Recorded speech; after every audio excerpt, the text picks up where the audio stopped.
Makanya para ulama mengatakan terkait dengan zatnya Allah itu imani saja. Allah As-Sami yang Maha mendengar, ya udah imani saja. Allah memang mendengar.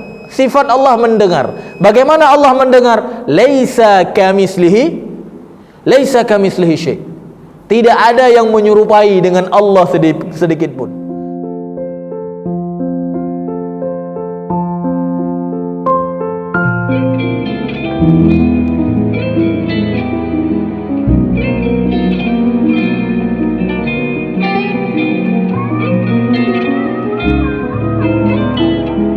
Kepada kita iman, karena memang iman ini adalah salah satu tiket ya yang tidak boleh tidak harus dimiliki oleh seorang manusia kalau mau masuk surganya Allah Ta'ala.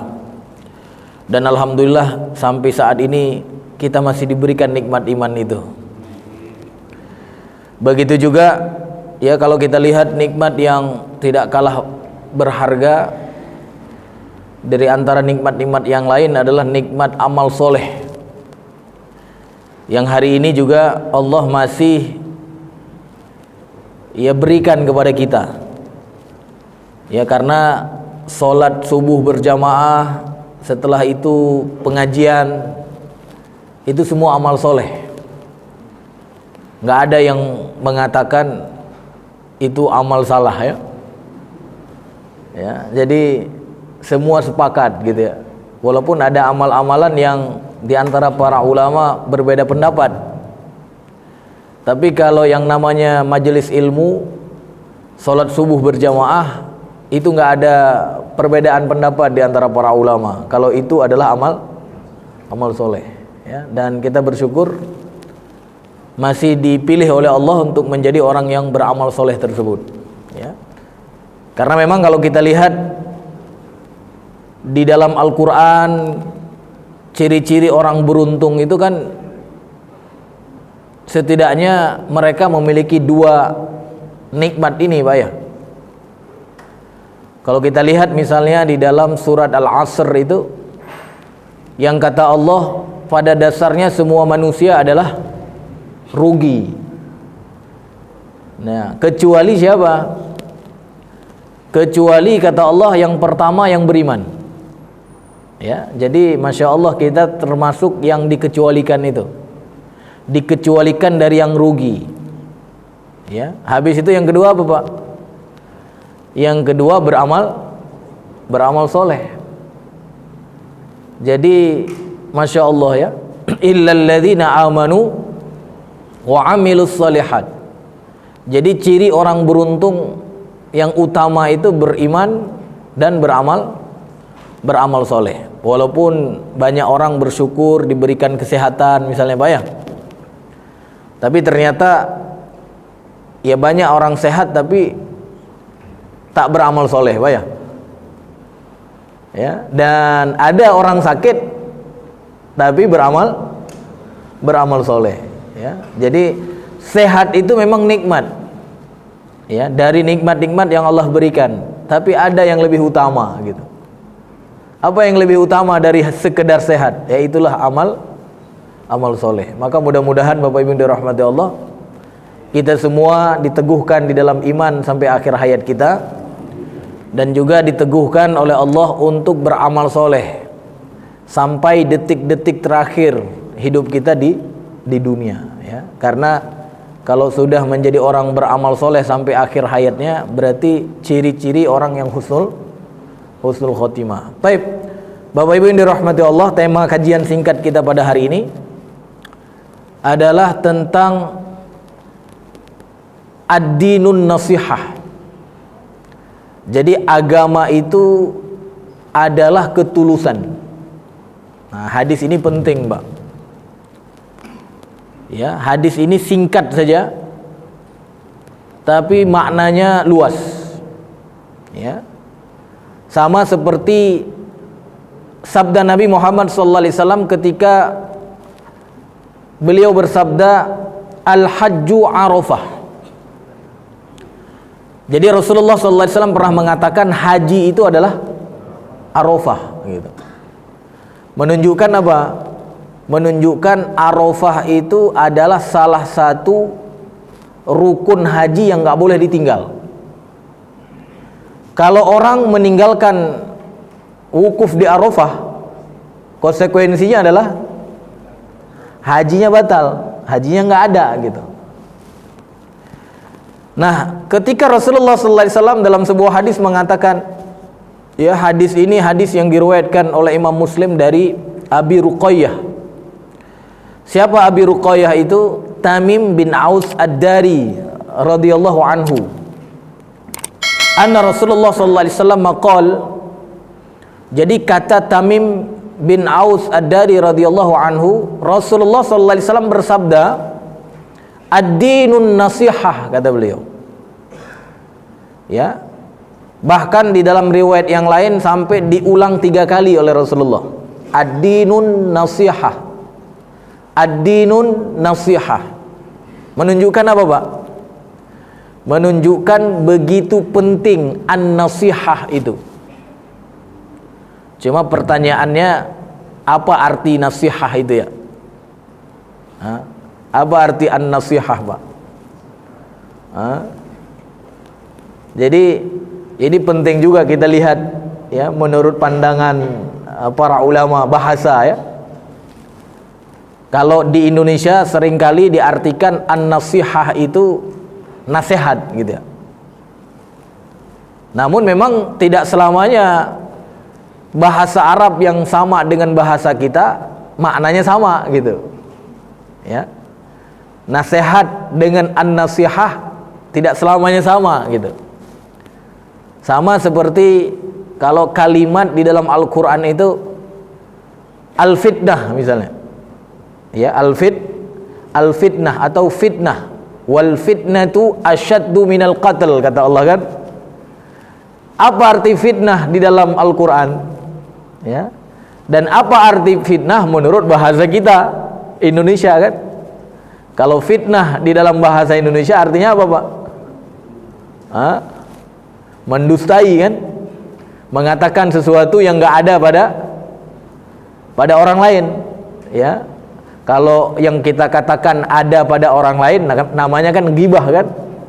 Tapi kalau mengatakan sesuatu yang enggak ada pada orang lain namanya fitnah.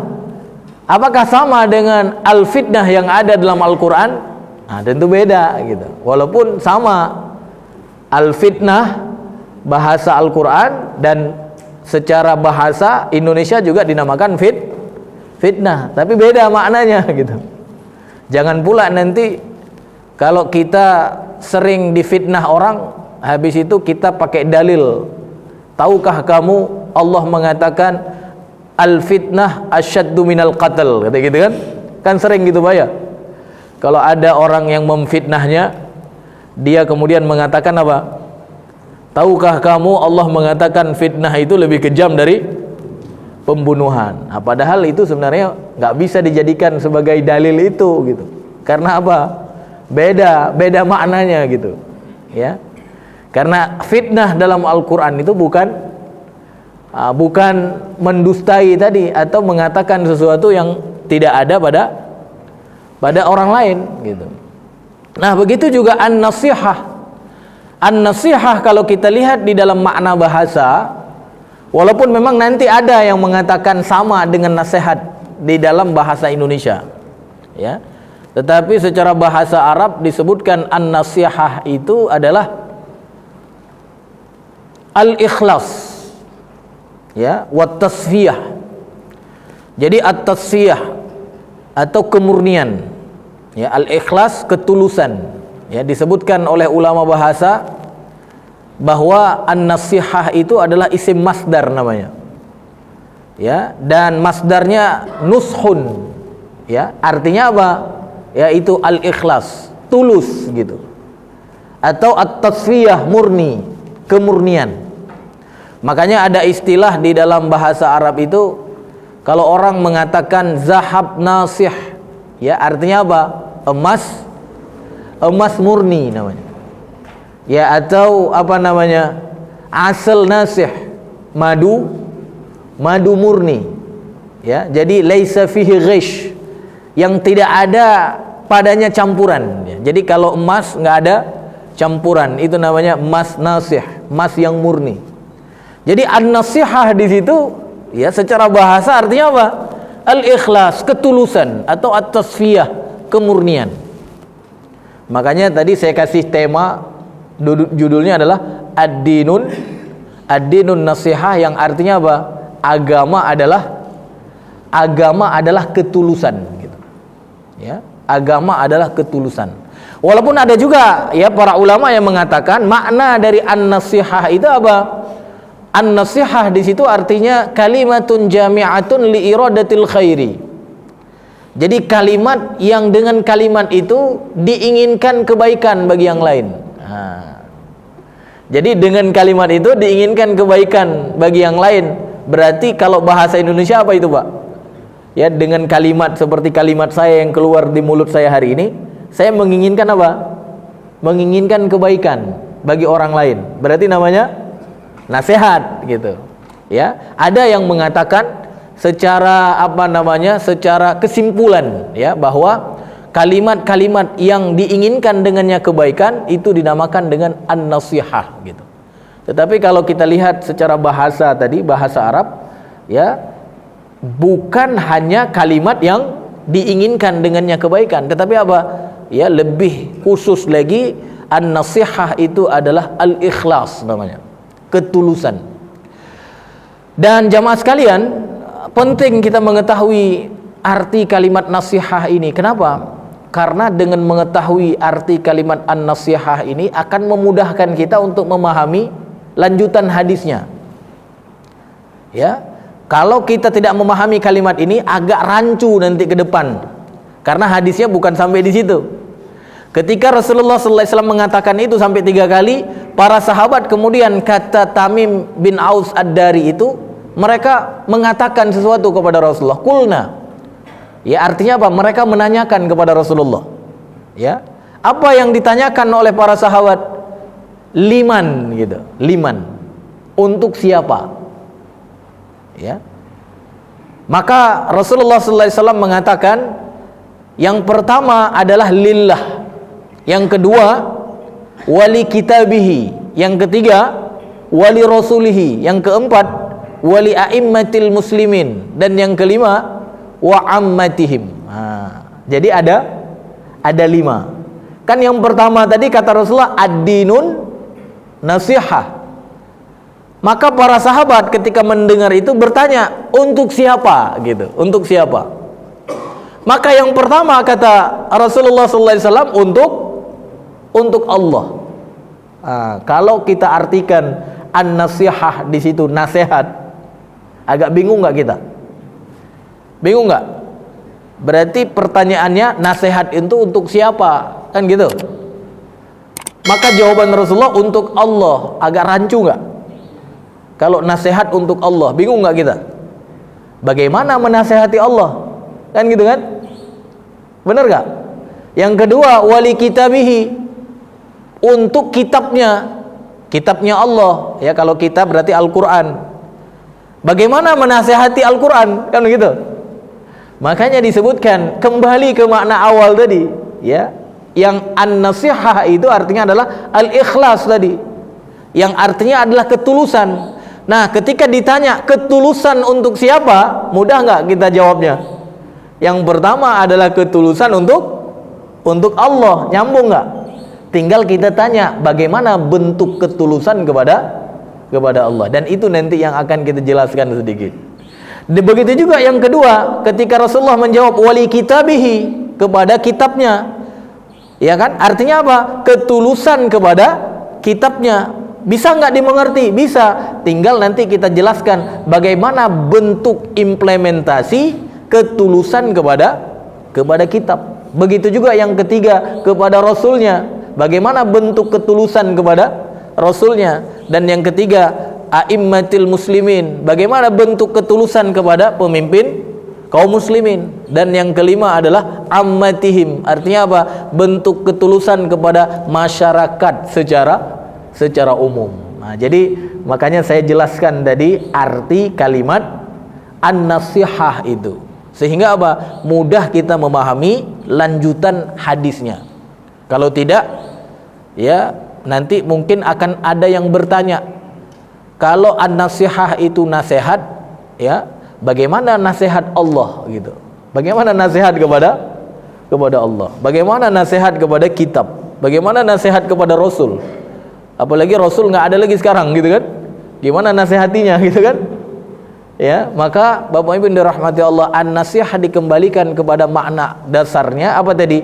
An-nasihah artinya adalah al-ikhlas atau at-tasfiyah, yang artinya apa? Ketulusan. Ketulusan. Ikhlas itu artinya tulus. Tidak ada campuran gitu. Tidak ada campuran, benar-benar murni. Nah, ini yang dijelaskan nanti oleh para ulama. Yang pertama adalah bagaimana bentuk ketulusan kepada Allah. Ya, jadi Bapak Ibu dirahmati Allah, ya kalau kita lihat kembali lagi, ya hadis ini memang sangat penting sekali. Makanya sampai diulang oleh Rasulullah tiga kali, menunjukkan apa? Kalau tadi orang yang haji tidak ukuf di Arafah berarti tidak ada hajinya. Kalau orang yang tidak tulus, tidak ada an-nasihah dalam dirinya, berarti tidak ada apa, Pak? Kalau tidak ada ketulusan di dalam dirinya kepada Allah, tidak ada ketulusan dalam dirinya kepada kitab, tidak ada ketulusan di dalam dirinya kepada Rasul, tidak ada ketulusan di dalam dirinya kepada pemimpin kaum muslimin, dan tidak ada ketulusan dalam dirinya kepada masyarakat muslim secara umum, berarti bisa jadi tidak ada apa namanya? Tidak ada din namanya, tidak ada din. Karena kata Rasulullah tadi, ad-dinun nasihah. Sama seperti al-hajju Arafah. Berarti apa? Kalau tidak ada ketulusan kepada 5 yang kita sebutkan tadi, sama saja orang tersebut tidak ada ad-din, tidak ada agama. Maka penting sekali Bapak Ibu dirahmati Allah, ya. Nah, di sisa waktu yang masih ada, insyaallah saya akan jelaskan bagaimana bentuk-bentuk ketulusan, ya. Yang pertama kepada Allah dan seterusnya, ya, sehingga apa? Memudahkan kita, ya, memahami hadis ini dengan lengkap insyaallah. Taib, Bapak Ibu dirahmati Allah. Jadi ketika ditanya oleh para sahabat, an-nasihah itu liman, ketulusan itu untuk siapa, keikhlasan itu untuk siapa? Dijawab oleh Rasulullah SAW, lillah, untuk Allah. Maka bagaimana bentuk ketulusan kepada Allah? Dijelaskan oleh para ulama. Beda kitab, beda penjelasan. Tapi intinya sama, cuma beda bahasa saja, ya. Nah, hari ini saya akan ambil beberapa, ya, karena banyak, saya ambil 3 bentuk ketulusan, ya, kepada Allah yang sering dijelaskan oleh para ulama. Yang pertama bentuk ketulusan kepada Allah itu adalah apa? Bitauhidihi, ya, yaitu dengan apa? Dengan mentauhidkannya, ya. Ini bentuk ketulusan kepada Allah.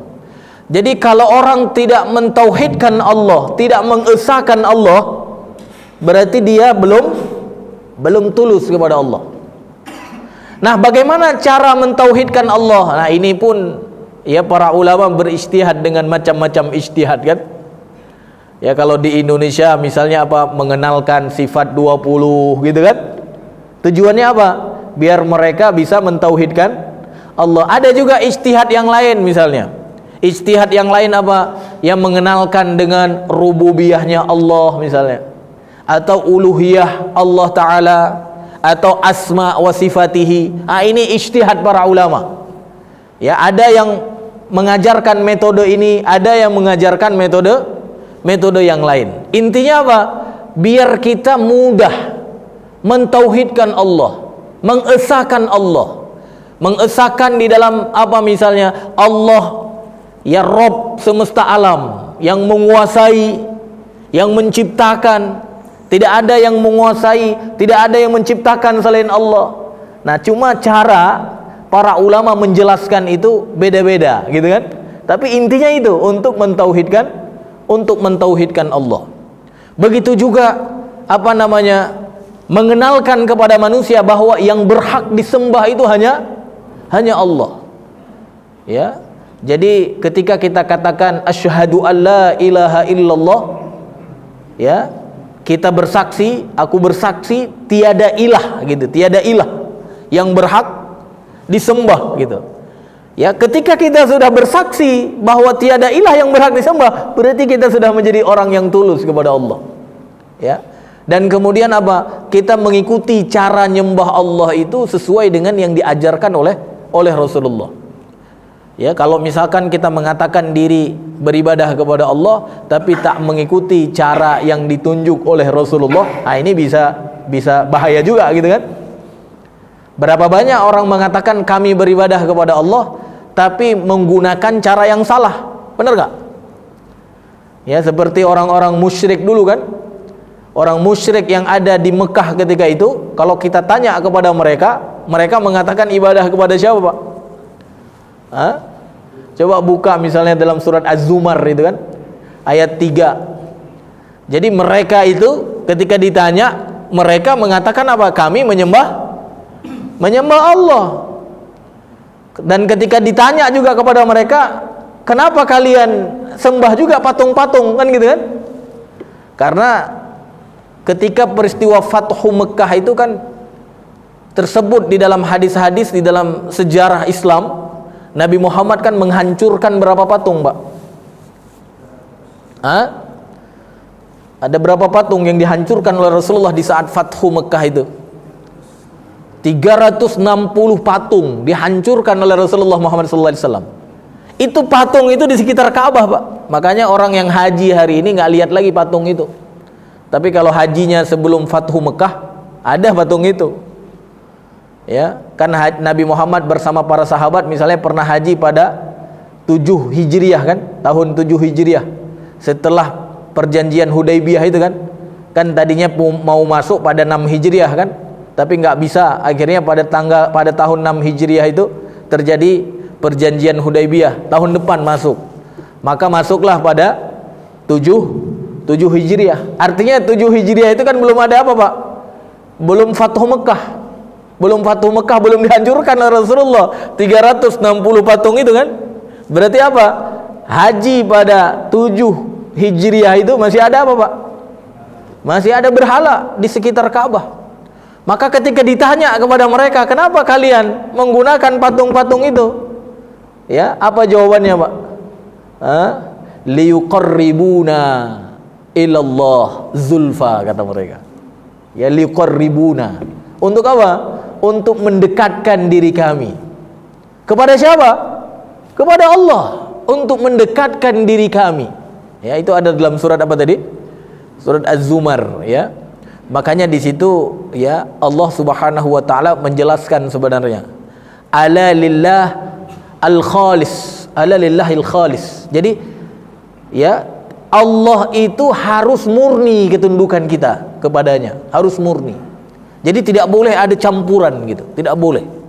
Nah, campuran itu ya dengan bahasa lain kesyirikan namanya, menduakan, menjadikan ya sembahan lain gitu. Walaupun tujuannya Allah, tapi apa? Dia menjadikan wasilah gitu. Liyuqarribuna ilallah zulfa. Jadi mereka ketika mendekatkan dirinya kepada Allah menggunakan apa? Menggunakan wasilah. Wasilah itu tidak dibenarkan. Nah, karena ada juga kan kalau di dalam syariat umat Nabi Muhammad ada wasilah yang dibolehkan kan, Pak ya? Sehingga apa? Kalau kita menggunakan wasilah itu tidak menghalangi apa namanya? Menghalangi ketulusan kita kepada Allah. Ya, ada berapa, Pak? Wasilah yang boleh ya di dalam mendekatkan diri kita kepada Allah, di dalam berdoa misalnya, di dalam beribadah. Karena doa itu kan ibadah, Pak ya? Ya, ada berapa yang sepakat para ulama, Pak? Ada yang masih ingat? Ada berapa, Pak? Lupa, Pak ya? Wajar, Pak ya? Masih manusia, Pak ya? Kalau nggak lupa, udah bukan manusia lagi kan? Karena kata Rasulullah, al-insan makanul khata' wan nisyan ya. Jadi manusia itu tempat salah dan lupa, gitu, Pak ya? Ya, kalau yang disepakati kan wasilah yang boleh itu kan di dalam syariat kan ada 3, Pak ya, yang disepakati gitu. Ada yang berbeda, kita ambil yang sepakat dulu lah ya. Jangan sampai tahu yang beda nggak tahu yang sepakat. Nah, ini agak ranju gitu ya. Ya, kalau yang sepakat para ulama kan diantaranya dengan amal soleh gitu. Ya, ada kisah pemuda yang terjebak di gua itu kan. Kemudian mereka menyebutkan amal soleh satu-satu. Yang ini nyebutin amal solehnya, yang ini nyebutin amal solehnya, dan yang lain nyebutin amal solehnya. Sehingga apa? Pintu gua pun terbuka. Jadi mereka berwasilah dengan amal soleh. Boleh Pak. Ya, makanya banyak-banyak amal soleh Pak. Tapi tujuannya ikhlas ke Allah gitu. Jangan pula aku beramal soleh biar nanti aku bisa berwasilah dengannya. Jadi nggak ikhlas Pak ya. Ikhlasin aja ya, suatu saat kita butuh kita pakai kan gitu Pak ya. Siapa tahu kita terkurung di gua juga nanti kan. Yang kedua apa Pak? Yang kedua yang disepakati oleh para ulama itu adalah dengan orang soleh. Jadi wasilah dengan orang soleh boleh. Tapi yang disepakati nih orang soleh yang masih hidup. Sedangkan orang soleh yang sudah meninggal, itu ada perbedaan. Ya, orang soleh yang sudah meninggal ada perbedaan. Ya, ada juga memang sebagian kaum muslimin yang apa namanya Pak, yang menjadikan orang soleh yang sudah meninggal sebagai wasilah, ada. Tapi kalau ditanya ke Ustadz Rahmat kurang setuju gitu. Karena apa? Itu ranah ikhtilaf yang diperselisihkan. Tapi kalau yang disepakati apa? Ya, menjadikan orang soleh yang masih hidup saja. Karena para sahabat dulu kadang-kadang ketika membutuhkan sesuatu datang kepada Rasulullah.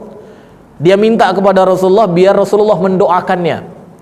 Tapi kita tidak temukan ada riwayat setelah Rasulullah meninggal, maka para sahabat datang juga ke kuburan Rasulullah dan kemudian mereka mengatakan kepada Rasulullah, doakan kami misalnya. Ini kita tidak temukan riwayat.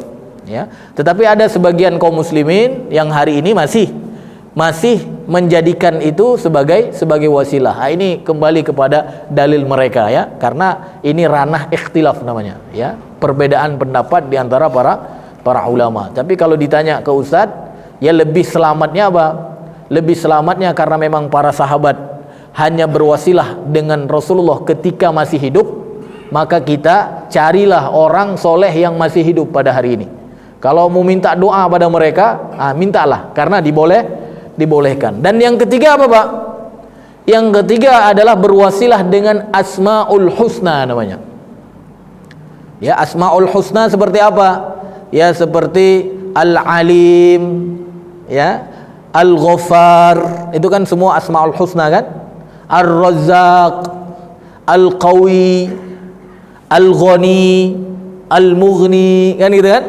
Itu semua Asmaul Husna. Yang kalau di Indonesia terkenalnya ada berapa Pak? 99 gitu ya. Tetapi memang ya para ulama ada yang tidak membatasi 99 saja. Karena memang hadisnya tentang Asmaul Husna ini tidak satu gitu.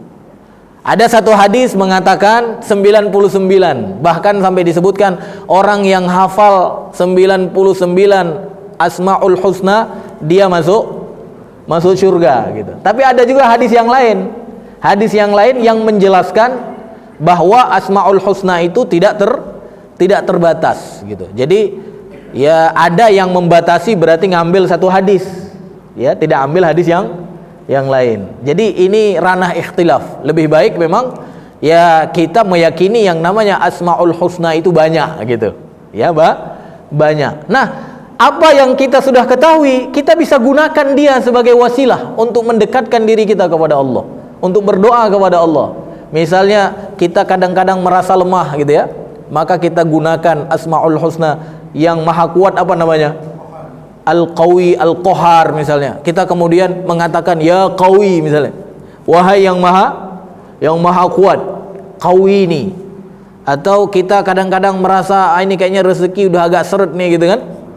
Ya, maka mintanya apa? Ya Razzaq gitu ya, jangan langsung ya Allah kasih rezeki aku ya Allah. Itu kurang apa Mbak? Kurang menggunakan wasilah tadi ya. Ya Razzaq, wahai yang maha memberi rezeki, maka urzukni gitu kan. Atau apa? Kalau kita mau kaya gitu, berarti bilangnya apa Pak? Ya Ghani ya, ya Mughni, yang maha kaya. Aghnini, ya Masya Allah kan enak Pak ya. Jadi terus. Nah ini bisa Bisa. Jadi yang disepakati oleh para ulama tentang wasilah yang dibolehkan, yang tidak menghalangi ketulusan kita kepada Allah. Yang pertama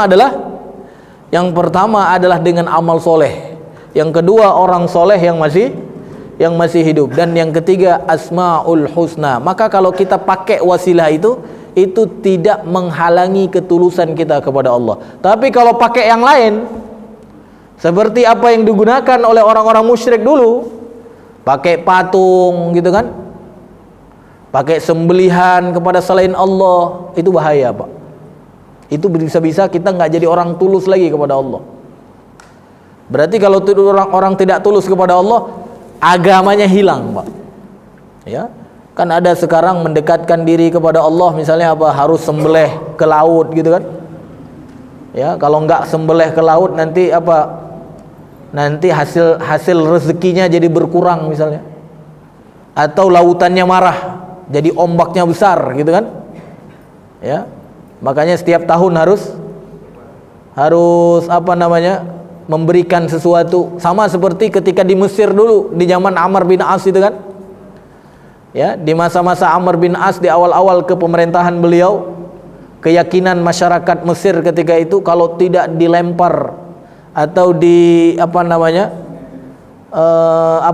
kalau bahasa kita itu biasanya tumbal gitu, kalau tidak dilempar satu gadis cantik gitu kan, itu bukan kebo Pak dulu, gadis Pak. Ya, dan itu ditulis di dalam kitab-kitab para ulama. Kalau enggak dilempar gadis, airnya apa? Airnya surut. Karena sungai Nil ini kan sumber kehidupan orang Mesir. Jadi nggak ada sumur seperti kita Pak. Kalau kita gampang di mana-mana bisa gali sumur. Orang Mesir itu kalau nggak ada sungai Nil, ya nggak ada kehidupan. Makanya mereka hormat banget sama sungai Nil. Buang sampah aja nggak mau Pak. Kalau kita karena kebanyakan sungai, akhirnya semuanya sampah Pak ya. Kalau mereka tahu saking pentingnya gitu Pak ya. Nah, keyakinan mereka dulu apa? Kalau tidak memberi tumbal, ya, maka airnya apa? Debitnya kurang. Kata Amr bin As di awal kepemerintahan beliau apa Pak? Ini nggak boleh. Ini menghalangi ketulusan kepada Allah. Karena yang maha memberi rezeki, yang mengatur sungai, yang mengatur debit air, ya, yang mengatur hujan, itu adalah Allah Ta'ala. Maka dihentikan oleh Amr bin As. Dan benar saja Pak, dicoba Amr bin Asnya karena berani melawan ketentuan syaitan itu kan. Dicoba dia pula sama sungai Nil. Apa Pak? Benar, karena tidak dikasih tumbal, airnya turun Pak. Sesuai keyakinan. Pusing nggak Pak? Pusing. Dicoba, artinya dicoba. Karena syaitan itu kan dia punya apa Pak? Punya pasukan juga kan? Ya, dan memang benar Pak, benar. Kurang airnya. Akhirnya apa? Ya, Amr bin As lapor sama khalifah di Madinah. Ya, karena Amr bin As kan gubernur Mesir kan? Lapor ke khalifah di Madinah, ya, Umar bin Khattab. Ya, disebutkan oleh para ulama, Umar bin Khattab kemudian ngirim surat ke apa Pak? Ngirim surat ke Sungai Nil. Ke Sungai Nil dikirimnya. Jadi ditulis surat ke Sungai Nil, diantara isinya apa? Ya Sungai Nil, kalau kamu mengalir karena Allah mengalirlah. Kalau kamu mengalir karena dirimu sendiri, jangan mengalir selamanya. Itu diantaranya. Maka dilemparkan ke Sungai Nil, dan kemudian apa? Sungai Nil pun kembali seperti semula. Bahkan disebutkan lebih banyak debit airnya daripada sebelumnya. Akhirnya apa? Setelah itu hilang kebiasaan memberi tumbal seorang gadis cantik Pak. Ya, bisa jadi Pak, ketika kita berhenti dari aktivitas-aktivitas kita, ya apa namanya tadi, memberikan tumbal-tumbal baik itu kepala kebo maupun yang lain, bisa jadi dicoba kita, bisa jadi Pak.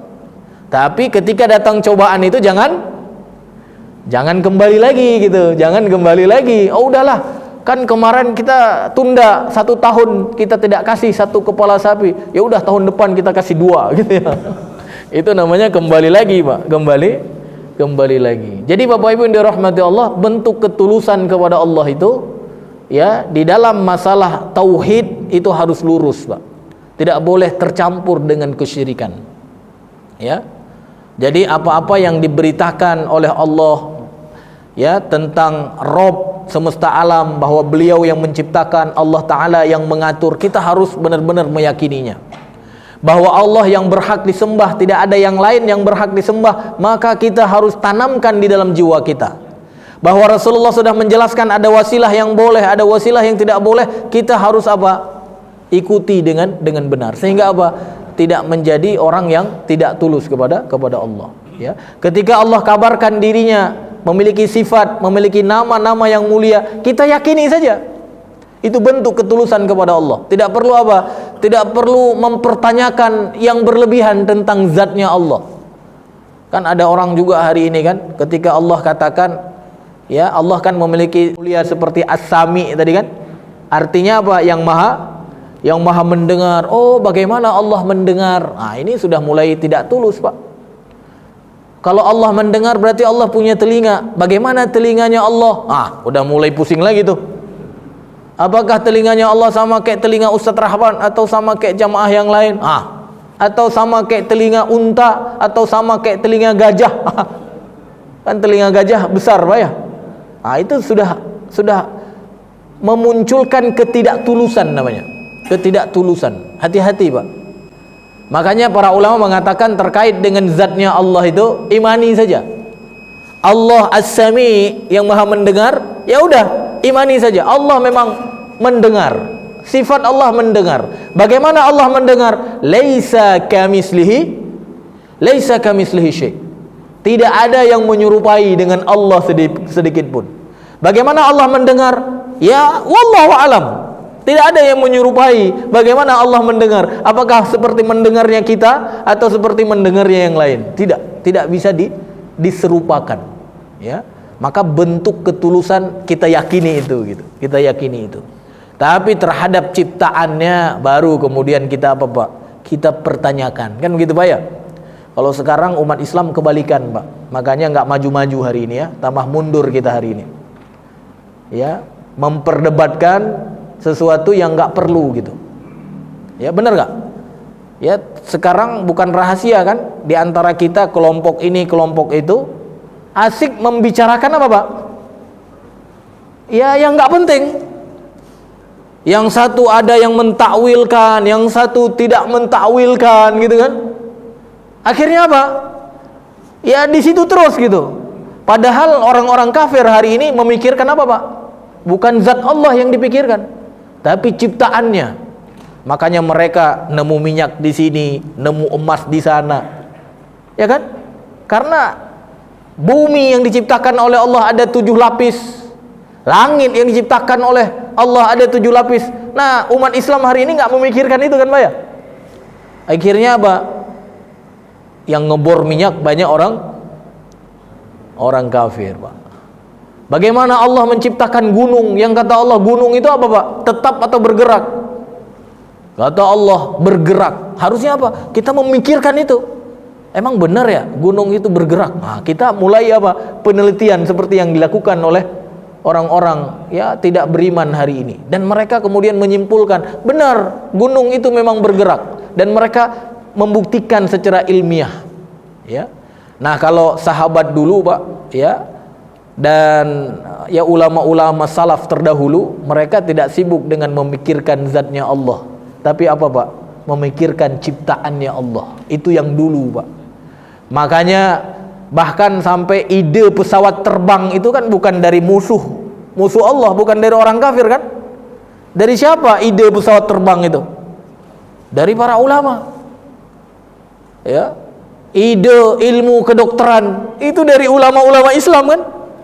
Jadi mereka dulu memikirkan ciptaannya Allah, tidak memikirkan zatnya Allah. Terhadap zatnya Allah, ketika Allah punya asmaul husna, mereka imani saja.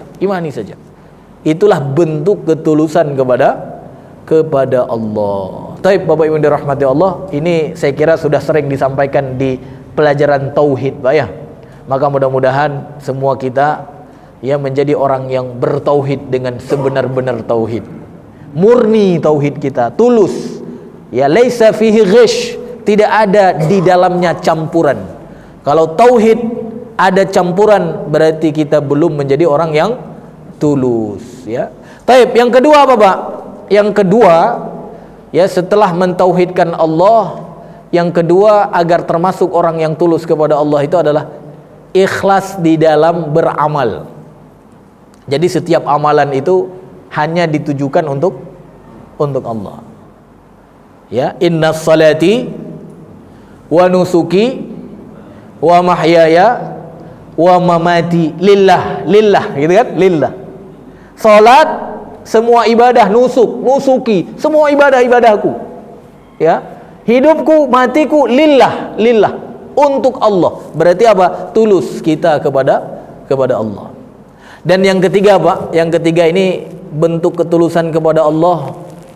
Ya, sebenarnya banyak dijelaskan oleh para ulama. Cuma Ustadz hari ini ngambil yang inti-intinya saja, ya. Nah, yang ketiga ini disimpulkan dari firman Allah di dalam surat Al-Hujurat. Di dalam surat Al-Hujurat ayat 1 kata Allah Ta'ala, ya ayyuhalladzina amanu la tuqaddimu baina yadayillah. Ya ayyuhalladzina amanu la tuqaddimu baina yadayillah wa rasulih. Maka disimpulkan apa, Pak? Di antara bentuk ketulusan kepada Allah itu jangan mendahului ketentuan Allah. Paham nggak, Pak? Karena Allah katakan, wahai orang-orang yang beriman, jangan mendahului apa yang ada di sisi Allah dan Rasulnya. Jadi bentuk ketulusan kita kepada Allah yang ketiga, jangan pernah mendahulukan ketentuan Allah dengan ketentuan yang lain. Gimana, Pak, kira-kira hari ini kita termasuk orang yang sudah mendahulukan ketentuan Allah di dalam kehidupan kita, atau masih ada ketentuan-ketentuan yang lain yang hari ini di atas ketentuan Allah, Pak? Mudah-mudahan kalau dulu pernah meyakini, kalau dulu gitu kan, mungkin pernah meyakini ya ketentuan buatan manusia itu di atas segala-galanya, kan gitu kan? Benar nggak? Apalagi ya tokoh-tokoh nasional gitu kan, ya tokoh-tokoh bangsa, Pak, ya. Kalau tokoh-tokoh bangsa kan sering mengatakan ayat-ayat konstitusi di atas apa, Pak? Di atas ayat suci, katanya gitu kan. Benar nggak? Itu hati-hati, Pak. Hati-hati sebelum dipanggil oleh Allah. Rubah, Pak, rubah. Jangan sampai keyakinan itu dipertahankan sampai apa? Sampai sakaratul maut gitu. Nanti ditabok sama malaikat, Pak. Ditabok sama malaikat. Karena Allah katakan apa tadi? Jangan mendahulukan ketentuan Allah dan Rasulnya. La tuqaddimu. Masya Allah, Pak, surat Al-Hujurat ini bahkan ayat pertama langsung Allah mengatakan itu. Diingatkan orang yang beriman. Kalau orang yang nggak beriman, nggak penting kan? Makanya dipanggil di situ, ya ayyuhalladzina amanu. Ini khusus peringatan untuk orang yang telah beriman. Ya, karena kalau bicara kepada manusia secara umum, nggak nyambung mereka, nggak nyambung, Pak. Ya, dahulukanlah ketentuan Allah, jangan kamu mendahulukan ketentuan yang lain. Nggak nyambung bagi mereka, Pak. Nggak nyambung, Pak. Tapi kalau ada orang beriman nggak nyambung juga, ini berarti belum tulus gitu, belum tulus kepada Allah. Wahai orang yang beriman, kata Allah, la tuqaddimu baina yadaillah wa rasulih. Jangan kalian mendahului apa yang menjadi ketentuan Allah, apa yang ada di sisi Allah dan Rasulnya. Maka kalau para sahabat dulu nggak macam-macam, Pak, nggak macam-macam. Kalau mereka tahu itu dari Allah dan Rasulnya, mereka apa, Pak? Sami'na wa ata'na, sudah, itu saja. Ya, nggak ada cari-cari yang lain gitu. Walaupun ada memang ya sebagian gitu, sebagian yang kemudian ditegur oleh Rasulullah. Ada sebagian yang coba baca-baca kitab sebelumnya gitu. Ya. Karena ketika di Mekah itu kan nggak ada orang-orang Yahudi kan, di Mekah itu orang musyrik. Nah di Madinah dan ya ketika di Madinah setelah hijrah itu, di sana kan ada orang Yahudi, ada orang Nasrani. Nah orang Yahudi dan Nasrani ini kan punya kitab Pak ya, namanya kitab ya Injil, ya sebelumnya Taurat, Zabur sebelumnya. Ini yang diturunkan oleh Allah kepada mereka, ahlu kitab. Nah ada di antara para sahabat Nabi di awal-awal itu ingin baca-baca itu Pak. Maka ditegur oleh Rasulullah, cukup ini, cukup apa yang kusampaikan, cukup Al-Quran dan Sunnah Nabi. Ya, itu ditegur oleh Rasulullah Muhammad SAW. Artinya apa? Kemudian menjadikan mereka apa? Sami'na wa ata'na dengan ketentuan Allah. Walaupun kitab sebelumnya ketentuan Allah juga gitu.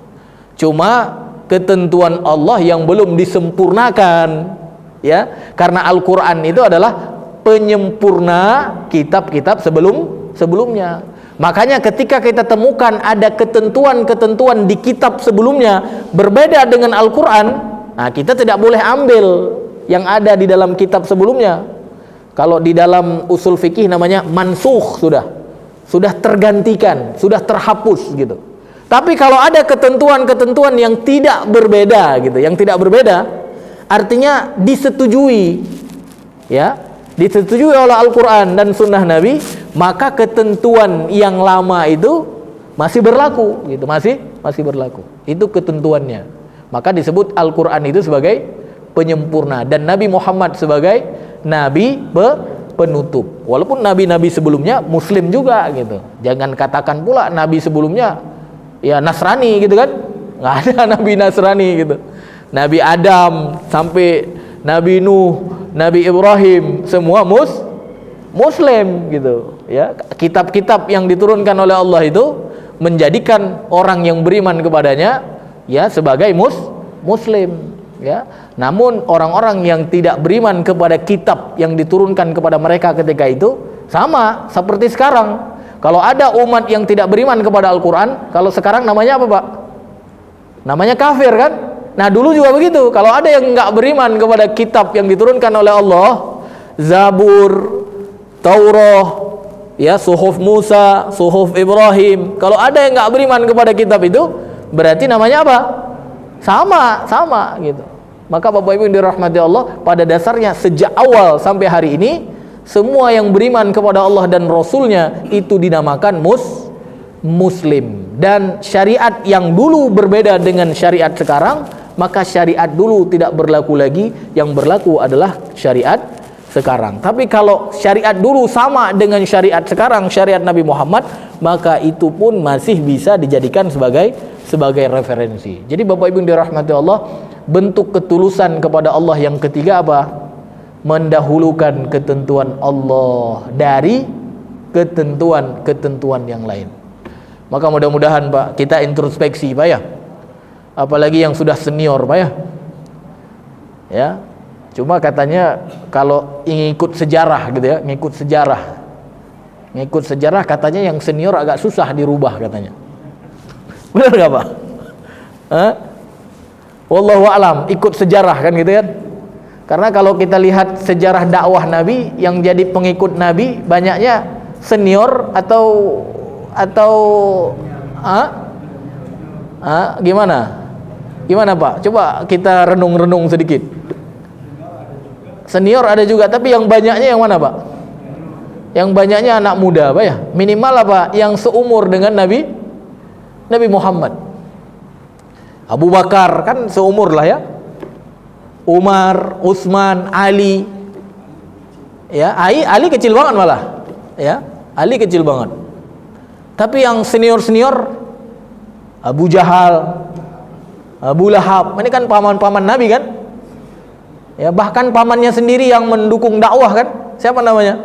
Abu Thalib. Abu Thalib tidak memusuhi Pak, ngawani, tapi tak beriman juga. Ya, tapi yang senior sini bedalah dengan senior lama Pak ya. Ya, mudah-mudahan apa Pak? Kalau kita pernah mendahulukan ketentuan lain. Karena yang namanya manusia itu kan tidak lepas dari yang namanya apa Pak? Kesalahan. Tidak lepas dari yang namanya kesalahan. Maka mudah-mudahan hari ini kita kita tidak lagi mendahulukan ketentuan lain. Bertaubat kita. Dan untung-untung menjadi pejuang untuk apa, Pak? Untuk menjadikan ketentuan Allah itu di atas segala-galanya. Untung-untung itu, Pak. Karena kalau kita lihat para sahabat kan, ya, setelah terjerumus dalam kesalahan, di saat mereka sudah taubat, mereka jadi pejuang kan, Pak ya? Kayak siapa namanya itu? Hah? Siapa, Pak? Hamzah misalnya ya. Umar bin Khattab, apalagi kan? Umar bin Khattab kan ketika terikat dengan hukum jahiliyah, terikat dengan ketentuan jahiliyah, yang mau dibunuh siapa, Pak? Rasulullah yang mau dibunuh, Pak. Ya, jadi kalau jahat, jahat benar gitu. Ya, habis itu jadi orang baik gimana, Pak? Umar, Masya Allah, jadi pejuang kan, ngejar orang yang memusuhi Rasulullah, padahal dulu dia yang ngejar Rasulullah. Nah, bagusnya kalau bisa seperti itu, mantap, Pak, gitu. Jadi kalau dulu pernah membela ketentuan selain Allah gitu kan, maka setelah sadar, setelah bertaubat, jadi orang yang apa, Pak? Memperjuangkan, sehingga apa? Ketentuan Allah itu menjadi pengatur manusia gitu. Itu perjuangan yang sebenarnya, itu sebenarnya. Ya, apalagi yang di politik, Pak ya. Kadang-kadang kita umat Islam ini sudah lupa dengan apa, Pak? Dengan keinginan luhur pendiri bangsa dulu, Pak. Karena keinginan luhur pendiri bangsa itu menginginkan umat Islam terikat dengan ketentuan siapa, Pak? Gimana, Pak? Keinginan luhur pendiri bangsa dulu, bangsa Indonesia khususnya, mereka ingin mengikat kita umat Islam dengan ketentuan siapa? Ketentuan Allah. Dan mereka sepakat kan itu kan? Sejarah mencatat, Pak ya. Ya, walaupun kita pura-pura lupa, tapi sejarah tetap ada gitu kan? Kan Piagam Jakarta itu 22 Juni 1945 kan? Dan itu bukan tanda tangan satu orang itu. Tanda tangan banyak orang kan, Pak ya? 22 Juni 1945. Sila pertamanya apa Piagam Jakarta itu? Ketuhanan dengan kewajiban menjalankan syariat Islam bagi pemeluk-pemeluknya. Dari situ kan terlihat, Pak, keinginan luhur pendiri bangsa itu kan? Mereka ingin mengikat kita umat Islam dengan syariat Allah gitu, syariat Allah. Benar nggak, Pak? Ini bukan provokasi kan? Suruh ingat saja kan? Saya ingin mengingatkan saja. Artinya itu keinginan luhur, Pak. Keinginan luhur. Mereka sadar ketika pemerintahan Hindia Belanda, orang Muslim banyak yang harus tunduk sama ketentuan Belanda, benar nggak? Sama ketentuan Jepang harus tunduk. Maka keinginan luhur pendiri bangsa itu ingin rubah arah itu, Pak. Jangan lagi kalian tunduk sama ketentuan mereka, tapi apa?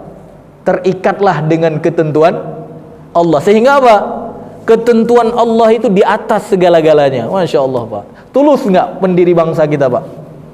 Tulus, Pak. Tulus kepada Allah. Karena ingin mengikat manusia sesuai dengan ketentuan Allah. Tapi hari ini rasanya kita sudah agak lalai sedikit, Pak ya. Sudah agak lalai sedikit, ya. Maka mudah-mudahan yang sudah pernah lalai kembali lagi, Pak ya. Apalagi yang sudah tua-tua, Pak ya. Yang sudah senior gitu. Ya, jangan sampai nanti ketika ditanya sama Allah nanti di hari akhirat, apalagi di dalam kubur pun kan kita sudah ditanya, Pak ya. Ya, apa agamamu kan? Jangan pula agama kita ya ketentuan yang lain gitu. Karena orang yang sudah mengatakan agamanya Islam berarti apa? Siap mendudukkan Islam di atas segala-galanya. Apalagi setiap pagi, setiap sore kita kan berikrar, Pak ya. Apa ikrar setiap pagi dan setiap sore itu? 3 kali disuruh oleh Rasulullah. Raditu billahi rabbah wa bil islami dina wa bi Muhammad nabiyya wa rasulah. Itu ikrar, Pak, ikrar. Makanya sampai sampai dikatakan oleh Rasulullah, orang yang di pagi hari mengatakan itu 3 kali, Pak, wajib masuk surga. Masya Allah. Dapat jaminan surga, Pak. Tapi jangan di mulut saja Pak ya. Ikrar Islam sebagai agama, tapi cara hidupnya pakai yang lain. Nah ini nggak benar Pak ya. Ya, mudah-mudahan Pak ya, yang senior-senior pernah salah gitu ya. Sehingga apa? Sekarang berubah gitu. Berubah menjadi apa Pak? Menjadi pejuang untuk meninggikan ketentuan Allah. Kalau memang nggak sanggup lagi gimana Pak? Ya sudahlah, ingkar dengan hati saja. Ya, bertaubat sama Allah. Ya Allah, aku dulu pernah begitu, ampuni hamba ya Allah.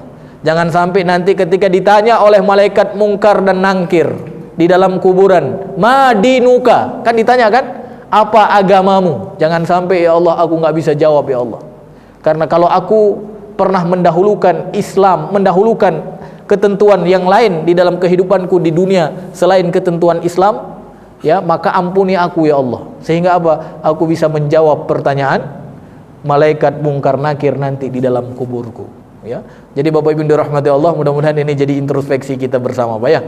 Ya, sehingga apa? Kita menjadi orang yang benar-benar tulus kepada Allah. Karena kalau orang tidak tulus kepada Allah, berarti agamanya cacat. Bahkan kalau kita samakan dengan Arafah tadi, bisa-bisa apa? Kalau haji tanpa Arafah berarti haji yang batal. Maka kalau nauzubillah agama tanpa ketulusan, nauzubillah agama kita tidak dianggap oleh Allah Ta'ala. Maka mulai hari-hari ini, khususnya ketulusan kita kepada Allah, kita harus upgrade kembali Pak ya. Upgrade kembali sehingga apa? Di sisa umur kita di dunia ini menjadi orang yang benar-benar tulus kepada Allah. Taib Bapak Ibu dirahmati Allah.